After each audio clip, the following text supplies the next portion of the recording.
I'll bet you $10,000 you can't hypnotize me, Johnny Carson said to Dr. William Leland, one of the world's most famous hypnotherapists. The audience laughed. Another Johnny Carson bet. Another entertaining segment. Dr. Leland didn't laugh. Mr. Carson, if I do hypnotize you, you won't remember making that bet. You won't remember anything that happens while you're under. Are you sure you want to do this? Johnny's confidence never wavered. Do your worst, doctor. 20 minutes later, Johnny Carson woke up on his desk with no memory of the previous 18 minutes. The audience was crying. His co-host, Ed McMahon, was standing 3 feet away, refusing to come closer. The cameras had stopped rolling, and Dr. Leland was frantically explaining to the director why they could never, ever air what just happened. It was November 3rd, 1977, at NBC Studio One in Burbank, California. The Tonight Show was taping its regular Thursday episode, and Dr. William Leland had been booked as a guest to demonstrate hypnotherapy techniques. Dr. Leland was a legitimate psychiatrist and hypnotherapist who had worked with everyone from business executives to trauma victims. He'd even testified as an expert witness in criminal cases. He was not a stage performer doing tricks. He was a serious medical professional. Johnny Carson had always been fascinated by hypnosis. During the pre-show meeting, he'd peppered Dr. Leland with questions. Could anyone be hypnotized? What did it feel like? Was it dangerous? Darlin explained that about 10 to 15% of people were highly resistant to hypnosis, usually those with strong control issues or analytical minds that couldn't let go. Sounds like me. Johnny had joked, I'm the most controlled person in television. Dr. Leland had studied Johnny's public persona carefully. The perfectly timed jokes, the measured responses, the way Johnny never quite let anyone see behind the curtain. You might be right, Mr. Carson.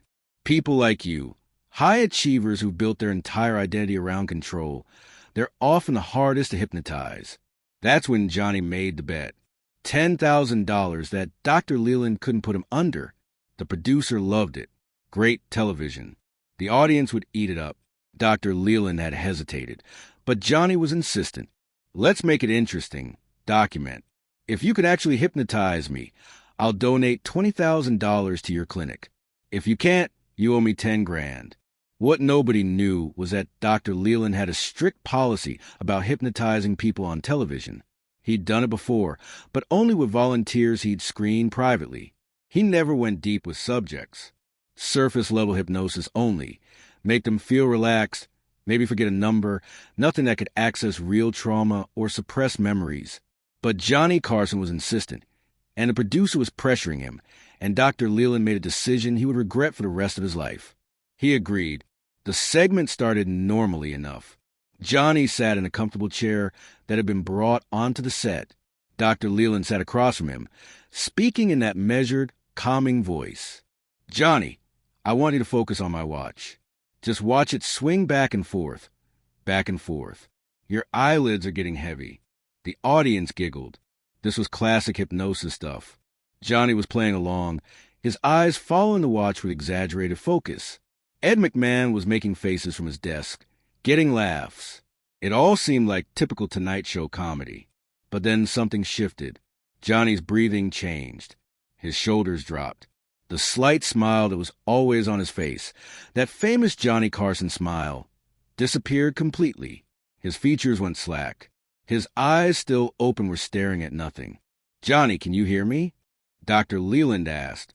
Yes, Johnny replied, but his voice was different. Flat, monotone, no inflection at all. Dr. Leland glanced at the producer. This had happened faster than expected. Much faster.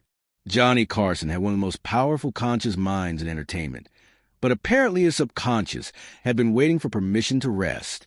Johnny, I want you to raise your right hand. Johnny's right hand lifted smoothly, held at shoulder height. The audience stopped laughing. This was real. Johnny Carson was actually hypnotized. Dr. Leland should have stopped there. He should have done a few simple demonstrations and brought Johnny back. That was the plan. But the scientist in him was curious. How deep could someone like Johnny Carson go? Johnny, I want you to go deeper. 10 times deeper than you are now. Completely relaxed. Completely safe. Can you do that? Yes, Johnny said, and his entire body seemed to sink into the chair. Good. Very good.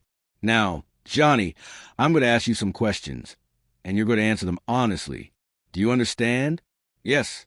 Dr. Leland started with simple questions. What's your favorite color? Blue. What's your favorite food? Steak. The audience was mesmerized. This was Johnny Carson, the man who controlled every moment of every show, answering questions like a robot. Then Dr. Leland made his first mistake. He asked, Johnny, what's your biggest fear? Johnny's face contorted. It was subtle, but everyone in the front row could see it. Pain. Actual pain crossing his features. Becoming my father, Johnny said. The studio went quiet. Nobody was laughing anymore.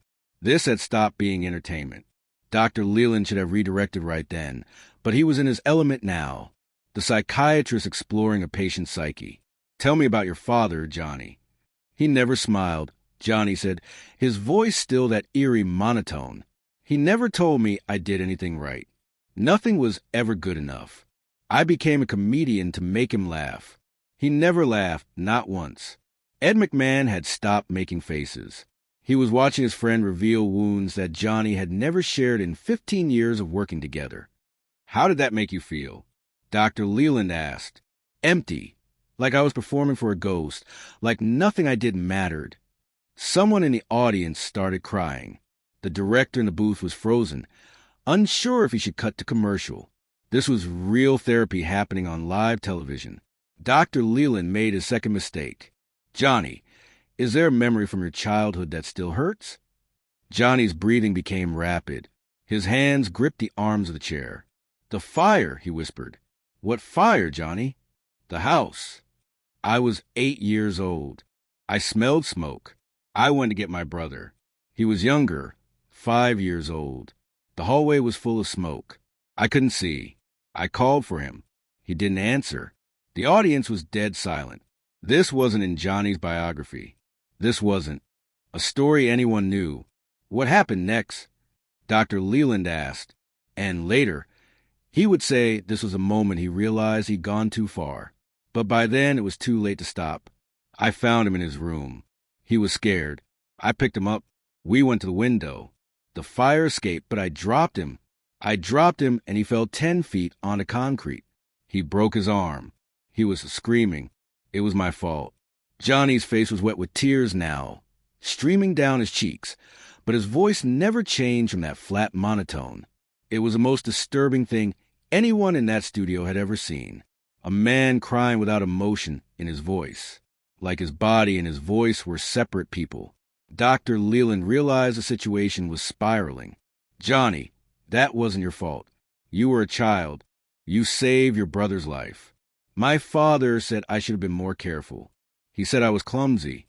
He said I always ruined everything. Johnny, I want you to know that you were brave. You saved your brother. You were 8 years old, and you saved his life. He stopped talking to me for a year. My father, he said I was worthless. The camera operators were crying now. The stage manager had signaled to cut the commercial. But the director was paralyzed. This was the most intimate, painful moment ever captured on television. Dr. Leland made his third and final mistake. He tried to go deeper to find a positive memory, to reframe the trauma. Johnny, I want you to go back further to a happy memory, a time when you felt loved. Johnny went rigid. His eyes, which had been staring at nothing, suddenly focused with terrible intensity on something no one else could see. When he spoke, his voice was different again, younger, childlike. Mommy's singing. She's singing to me. But then he comes home. He's angry. He's always angry. He hits her. She falls down. There's blood. I try to help her, but he tells me to go to my room. I go to my room. I always go to my room. I can hear him yelling. I can hear her crying. I put my pillow over my ears, but I can still hear it. Dr. Leland's face had gone white. Johnny, I'm going to count backwards from 5. And when I reach 1, you're going to wake up. You won't remember. But Johnny wasn't finished. That's when I learned to disappear, to go somewhere else in my head, to be funny on the outside and empty on the inside, to smile when everything hurts. That's who Johnny Carson is. A smile with nothing behind it. A joke with no punchline. A man who doesn't exist. 5. Dr. Leland said urgently. 4. 3. I've been performing my whole life. Johnny continued, his voice now cycling between adult and child, between past and present. Every show, every joke, every interview. It's all performance. There's no real person here. Just a collection of timing and quips and carefully constructed moments. I don't know who I am when the camera stops. 2, 1. Johnny, wake up now. Johnny's eyes snapped into focus. He blinked several times, looking around, confused. Did it work? Am I hypnotized? The silence in the studio was deafening. Johnny looked at the audience and saw people crying. He looked at Ed McMahon, who had tears streaming down his face. He looked at Dr. Leland, whose hands were shaking. What happened? Johnny asked, his normal voice returning, that slight edge of humor creeping back in. Doc, what did I say? Dr. Leland looked at the producer, at the director, at the cameras that were still rolling. He made a decision. Nothing, Johnny. You were resistant, just like you thought. I couldn't hypnotize you deeply enough to make you do anything embarrassing. Johnny laughed, relief flooding his features. I told you, pay up, document. You owe me $10,000. But everyone else in that studio knew the truth. They just watched Johnny Carson's soul crack open. They'd seen 18 minutes of raw, unfiltered pain that Johnny had spent 44 years burying. The director finally cut to commercial. The moment they were off air, the producer rushed to the stage. We can't air this. We can't air any of this. Dr. Leland nodded. I know. I'm sorry. I shouldn't have gone that deep. I violated every protocol I have. What do I tell Johnny? The producer asked. Tell him the truth. Dr. Leland said that he was hypnotized, but we won't air it out of respect for his privacy. But they couldn't tell Johnny the whole truth. Because if Johnny knew what he revealed, the childhood trauma, the abuse, the admission that his entire persona was a defense mechanism, it might break him. The man had built his entire life around control and privacy. Knowing he'd lost both on live television could be devastating. When the show resumed, they did a heavily edited segment. For minutes of Johnny supposedly resisting hypnosis with some comedy bits thrown in, they paid Dr. Leland the $10,000 from the show's budget and made him sign an NDA. The unedited footage was sent to NBC's legal vault with instructions that could never be broadcast without Johnny Carson's explicit written permission. Johnny never asked to see it. Maybe some part of him knew. Maybe some part of him remembered the way people sometimes have vague feelings about things that happened under hypnosis. Or maybe he was just relieved that his bet had paid off and he'd maintain his image as the man who couldn't be controlled. But the crew never forgot. For years afterward, people who had been in the studio that night would occasionally meet for coffee and talk about what they had witnessed. Some of them went to therapy themselves. Watching someone's trauma exposed so rawly, so publicly, even though it never aired, had affected them deeply. Ed McMahon never spoke about it publicly, but he became gentler with Johnny after that night, more protective. When reporters would push Johnny for personal information, Ed would deflect. When people would ask why Johnny was so private, Ed would say simply, the man has earned his privacy. Dr. Leland stopped doing television appearances altogether. He wrote a paper years later about the ethics of hypnosis in entertainment settings, though he never mentioned Johnny Carson by name. The problem with hypnosis, he wrote, is that it can reveal truths the conscious mind has worked decades to bury. These truths may be painful, but they're buried for a reason. Unearthing them requires care, time, and consent. Entertainment context provide none of these things.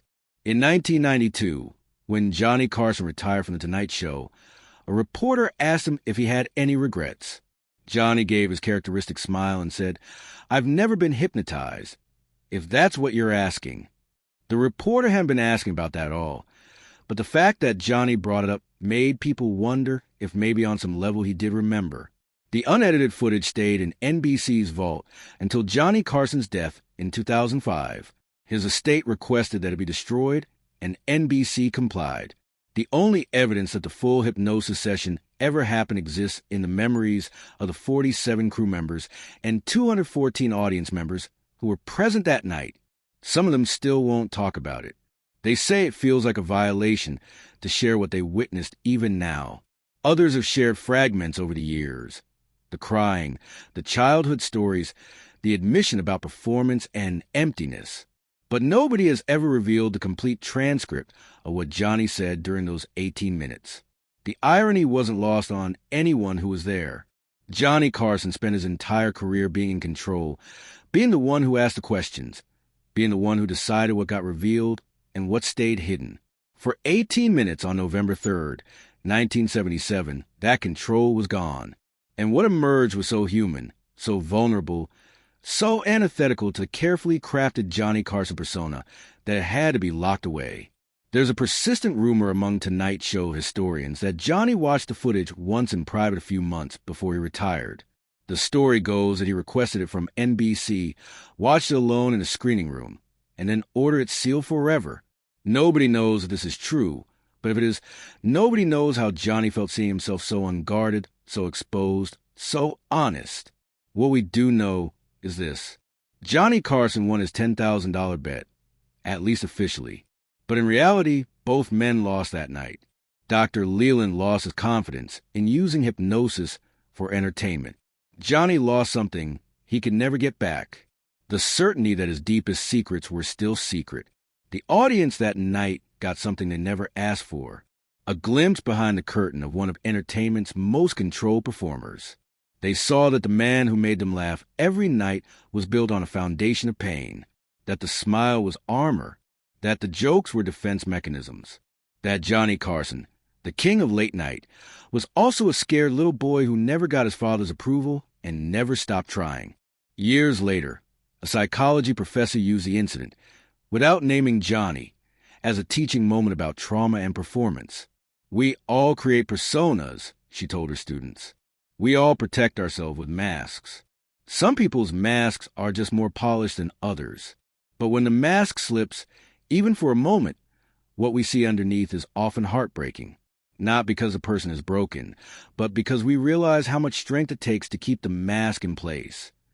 Johnny Carson kept his mask in place for 30 years. He did 45,531 episodes of The Tonight Show. He interviewed 22,000 guests. He made America laugh every weeknight. And for 18 minutes on November 3rd, 1977, the mask came off. The bet was about whether Johnny Carson could be hypnotized. But the real question was never about hypnosis. It was about control, vulnerability, and whether a man who had spent his entire life building walls could survive having them temporarily removed. Johnny survived. He went on to host the Tonight Show for another 15 years. But everyone who was there that night knew something had changed. They'd seen behind the curtain. They'd witnessed the machinery that made Johnny Carson run. And what they saw wasn't funny at all. It was brave and sad and heartbreakingly human. Dr. William Leland told a colleague years later, "I hypnotized Johnny Carson once. I won't tell you what he said, but I'll tell you this. He was the strongest person I ever put under. Not because he was hard to hypnotize, but because once he was under, what came out was so painful.